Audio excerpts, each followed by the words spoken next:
reported today in The Verge. NASA administrator on the year ahead, a lot of things have to go right. NASA has a big to-do list for 2020, as the agency continues to build its Artemis program with the goal of sending the first woman to the moon by 2024. This year, NASA also hopes to start launching its astronauts from the US again, after nearly a decade of launching them to space on Russian vehicles. It's still unclear if NASA will meet all the ambitious deadlines it has set for itself. Yet, the agency has already started off this year strong.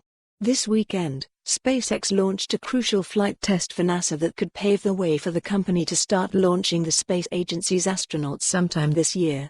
That puts NASA in a good starting position, though there's still quite a lot of work to be done. The Verge spoke with NASA Administrator Jim Bridenstine about what we can expect for 2020 and how confident he is that the agency can meet its ambitious timelines. This conversation has been lightly edited for clarity.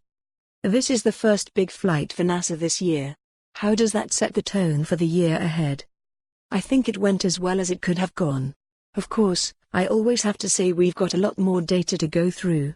But we had an end-to-end test of a launch abort system, which is the most complicated and most dynamic environment that we're going to fly in.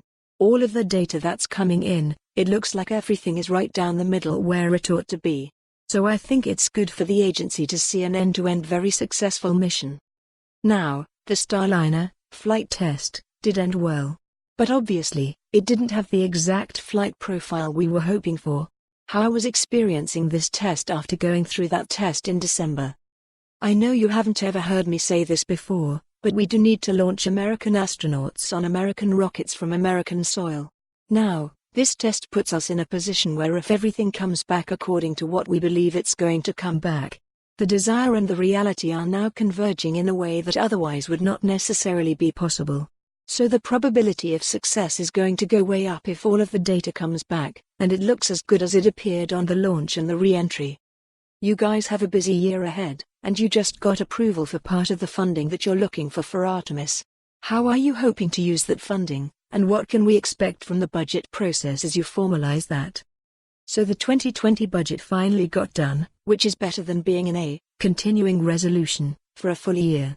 We at least got it done before halfway through the year anyway, the fiscal year. On the positive side of things, we do have, for the first time since 1972, a human landing system for the moon that is funded at a significant level, $600 million. And for more on this story, visit the news article link.